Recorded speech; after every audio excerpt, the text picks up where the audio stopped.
शहर को रावणपुर गांव से जोड़ने वाली सड़क पर घना जंगल पड़ता था। शहर की ओर आने जाने वाली उस कच्ची सड़क से गांव वाले कभी अकेले नहीं गुजरते थे।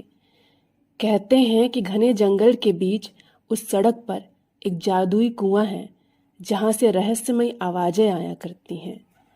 बताया जाता है कि ये आवाजें उस कुएं में रहने वाली एक चुड़ैल की हैं, जो हर आने जाने वाले को पानी पीने के बहाने कुएं के पास बुलाती है और फिर उन्हें पानी पीने के बदले अपना खून देने की शर्त रखती। जो अपना खून चुड़ैल को नहीं देता, वह उसे मार डालती और लाश को कुएं के अंदर ले जाकर दफन कर देती।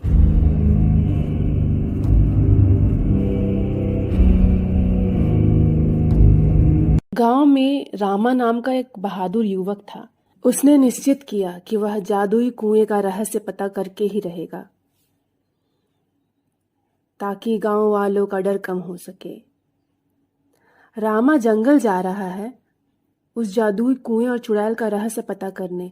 यह बात जानकर गांव के सरपंच बादल सिंह रामा से मिलने आए।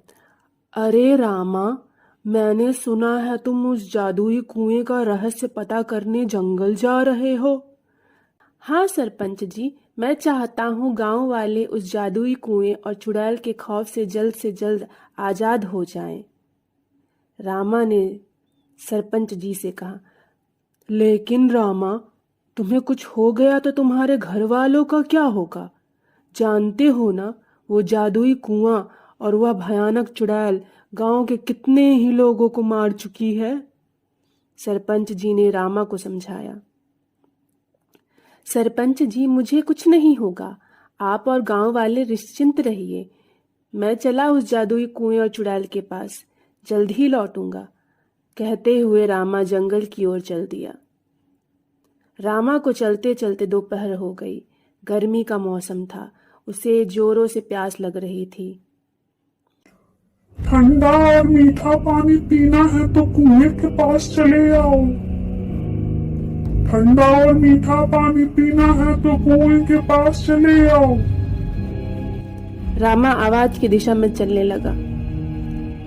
पसीने से तरबतर वह जहां से आवाज आ रही थी, रामा उस दिशा में आगे बढ़ रहा था। ठंडा और मीठा पानी पीना है तो कुएं के पास चले आओ।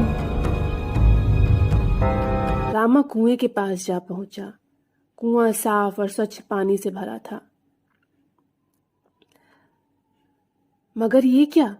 बाल्टी जैसे ही कुएं के ऊपर आई, कुएं की वह प्यासी चुड़ैल कुएं से बाहर आ गई। ही ही ही ही ही ही ही। चुड़ैल हंसने लगी। रामा डर गया। वह नीचे गिर पड़ा। चुड़ैल कुएं से बाहर आ गई। वह हवा में झूल रही थी। यदि तुझे इस कुएं का पानी पीना है तो पानी के बदले अपना खून देना होगा। चुड़ैल रामा से बोली। मगर क्यों? नीचे गिरा पड़ा रामा डरते हुए बोला। क्योंकि जिस तरह तुम इंसानों को पानी की प्यास लगती है, वैसे ही हम चुड़ैलों को खून की प्यास लगती है। और अगर मैंने अपना खून नहीं दिया तो? रामा ने हिम्मत करके पूछा। यदि तूने मेरी बात नहीं मानी तो मैं तेरे सिर के टुकड़े कर दूंगी और तेरे शरीर का सारा खून पी जाऊंगी। चुड़ैल हंसते हुए बोली। ठीक है, मगर मेरी एक शर्त है राजकुमारी चुड़ैल। तुम्हें मुझसे शादी करनी होगी और हमेशा के लिए मेरे साथ रहना होगा। बोलो, मंजूर है? रामा ने पूछा। तेरी बुद्धि की दाद देनी पड़ेगी लड़के। तू सचमुच में बहादुर है। खून निकल जाने के बाद तेरी जान को खतरा हो सकता है, इसलिए जानबूझकर तूने मुझसे शादी करने की शर्त रखी, क्योंकि शादी के बाद तू मेरा पति बन जाएगा और मैं तुझे मरने नहीं दूंगी। इतना ही नहीं, रामा बोला, इंसान और चुड़ैल का मेल जुल कभी नहीं हो सकता, इसलिए तुम मेरी शर्त कभी नहीं मानोगी, क्योंकि मुझसे शादी करने के बाद तुम चुड़ैल नहीं रहोगी। तुम्हें हमेशा हमेशा के लिए पाताल लोक में जाना होगा और निर्दोष गांव वालों को तुमसे छुटकारा मिल जाएगा। रामा के कहने पर राजकुमारी चुड़ैल ने सभी गांव वालों को जिंदा कर दिया। गांव के सरपंच भी कुएं के पास आ गए।